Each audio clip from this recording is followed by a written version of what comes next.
Hello friends, welcome to my YouTube channel. Friends, मैं आज आपको मैथ्स जीरो लेवल से पढ़ाऊंगा।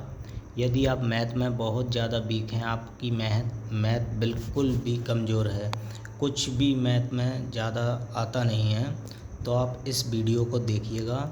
इस वीडियो में मैं ऐसा कंटेंट लिया हूँ कि जिससे आपको समझ आएगा कि आगे चल के क्वेश्चन को कैसे सॉल्व करते हैं।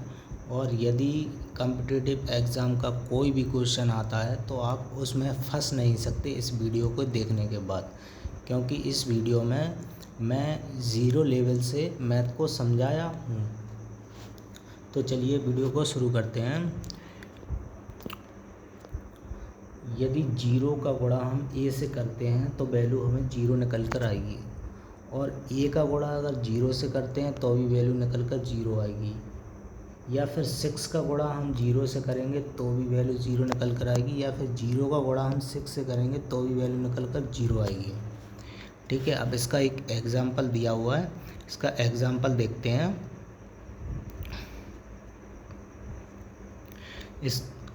इसका एग्जाम्पल, यदि हम 9 को जीरो से गुणा करें तो वैल्यू ज़ीरो निकल कर आएगी।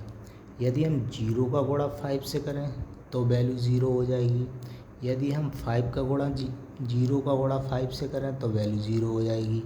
ठीक है, तो इसका मतलब हम किसी भी संख्या से जीरो में गुणा करेंगे तो वैल्यू ज़ीरो ही हो जाएगी, या फिर किसी संख्या से जीरो में गुणा करेंगे तो भी वैल्यू ज़ीरो ही होनी है। ठीक है,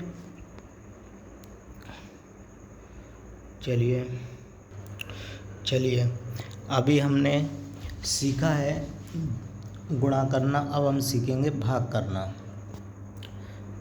ठीक है, अब हम भाग करना सीखेंगे। यदि जीरो का ए से भाग किया जाए तो वैल्यू ज़ीरो निकल कर आएगी, या फिर जीरो का भाग 7 से किया जाए तो वैल्यू निकल कर ज़ीरो आएगी, या फिर जीरो को 35 से भी भाग दिया जाए तो भी वैल्यू ज़ीरो निकल कर आएगी।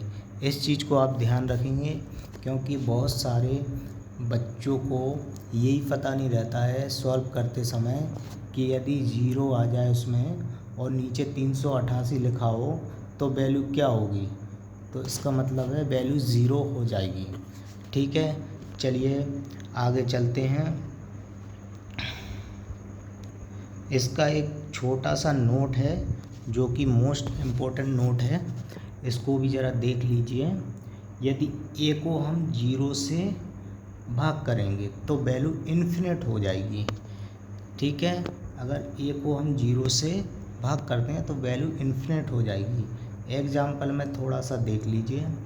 15 को यदि हम जीरो से भाग करें तो वैल्यू इन्फिनिट होगी। 12 को हम जीरो से भाग करें तो वैल्यू इन्फिनिट होगी। यदि 540 को हम जीरो से भाग करें तो इन्फिनिट होगी। इसका मतलब ये है कि यदि हम जीरो को किसी संख्या से भाग करते हैं तो वैल्यू हमारी ज़ीरो होगी, और यदि हम संख्या से किसी जीरो में भाग करते हैं तो वैल्यू इन्फिनिट होगी।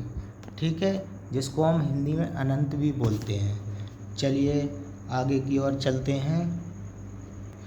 ये मोस्ट इम्पोर्टेंट है, संख्या भाग करना सीखें, यानी कि सेम संख्या का भाग करना सीखें। यदि हम ए का भाग ए में करते हैं तो बराबर के 1 हो जाएगा। ठीक है, ऐसे ही हम 14 का भाग 14 में करेंगे तो बराबर का 1 हो जाएगा। ऐसे ही हम 19 का भाग 19 से करेंगे तो बराबर के 1 हो जाएगा। यानी कि सेम संख्या जो है उसका हम भाग करेंगे जिस सेम संख्या से, तो उसकी वैल्यू निकल कर 1 हो जाएगी। ठीक है, चलिए आगे की ओर चलते हैं। इसका एक नोट है छोटा सा, ज़रा इसको देख लीजिए।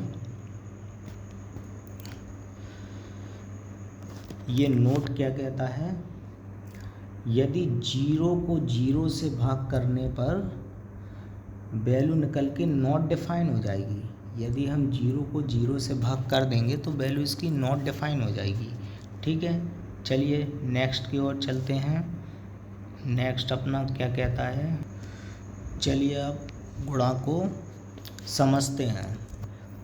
बहुत से स्टूडेंटों को पता नहीं होता है, बहुत से समझते भी नहीं, इनकी मैथ बिल्कुल भी वीक होती है, उनको समझ ही नहीं आता है कि इसका करना क्या है।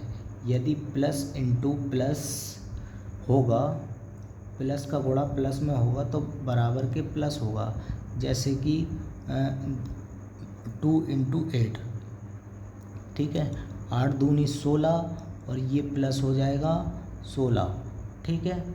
अब इसके बाद प्लस इंटू माइनस हो जाएगा माइनस, जैसे कि यहाँ पर देखिएगा 3 पंचे 15 और प्लस और माइनस हो जाएगा माइनस, ठीक है। चलिए थोड़ा आगे बढ़ते हैं वीडियो में। अब देखिए माइनस और प्लस क्या हो जाएगा माइनस, यानी कि 5 चौका 20 और माइनस प्लस हो जाएगा माइनस, ठीक है। ऐसे ही माइनस और माइनस हो जाएगा प्लस, 2 तिया 6 माइनस माइनस हो जाएगा प्लस 6, ठीक है। समझ आया वीडियो तो प्लीज़ लाइक सब्सक्राइब करना ना भूलें। चलिए आगे चलते हैं। हमने गुणा को समझ लिया, अब इसका छोटा सा एक नोट है, इसको भी समझ लीजिए, ये भी आपको बहुत ही अच्छा फ़ायदा करेगा। यदि सम संख्या का गुणा प्लस में करेंगे तो जैसे ये 5 5 दूनी 10 10 तीन 30 30 चौके 120, ठीक है, ये 120 आ गया यहाँ। फिर इसके बाद अब -1 -2 -3 -4, यदि ये 4 बार है तो ये सम में आ जाएगा, तो ये आ जाएगा प्लस में, 120 प्लस में आ जाएगा, ठीक है। इसी प्रकार से दूसरा भी विषम संख्या का गुणा, ठीक है, इसी प्रकार है विषम संख्या का गुणा। अब इसको देखिएगा, विषम संख्या का गुणा है, यदि गुणा विषम में हो, जैसे कि 3 त्रिका 9 9 दूनी 18 18 36 18 54 54 दूनी 108, ठीक है, 108 यहाँ आ गया। इसके बाद -1 -2 -3, तो ये विषम में है तो ये माइनस विषम में हो जाएगा, ठीक है। चलिए आगे की ओर चलते हैं। चलिए अब भाग को समझते हैं। यदि प्लस अपॉन प्लस, प्लस में प्लस का भाग करेंगे तो बराबर के प्लस हो जाएगा, यानी कहने का मतलब है 8/4, और यदि ये भी प्लस है ये भी प्लस है तो 4 दूनी 8, ठीक है, तो प्लस का 2 हो जाएगा, ठीक। चलिए दूसरा समझते हैं। यदि प्लस और माइनस दोनों का भाग करते हैं तो माइनस हो जाएगा, जैसे कि 8/4 माइनस 4 दूनी 8 2, ठीक है, ये हो जाएगा -2। चलिए आगे की ओर चलते हैं। अब देखते हैं कि माइनस माइनस प्लस, ठीक है, अब इसका माइनस माइनस प्लस हो जाएगा, यानी कि 8/4 माइनस माइनस 4 दूना 8 बराबर 2 प्लस, ठीक है। अब इसके बाद प्लस माइनस, -8/+4, 4 दूनी 8 बराबर माइनस, ठीक है, प्लस माइनस होता है माइनस, ठीक है। ये समझ में आया होगा आपको। चलिए अब आगे की ओर चलते हैं।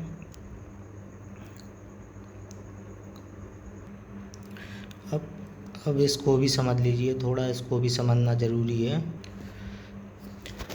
इसमें दिया है माइनस बी माइनस ए अपॉन बी, ए माइनस अपॉन बी, और इसका होगा माइनस ए अपॉन बी।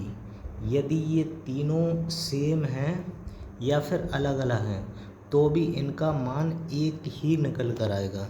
जैसे कि एग्जाम्पल में नीचे देख लीजिए, -6 अपॉन 2, तो इसका मतलब क्या होगा, 2 तिया 6, फिर भी ये -3 ही होगा, ठीक है। अब ये माइनस नीचे है 2 में और ऊपर 6 लिखा हुआ है, तो भी ये -3 ही होगा, ठीक है। ऐसे ही -6 और अपॉन में 2 है तो भी इसका मान एक ही होगा। चलिए अब घात वाले क्वेश्चन देखते हैं। यदि 18 का घात 0 है तो इक्वल में 1 होगा। यदि 5 का घात 0 है तो इक्वल में 1 होगा।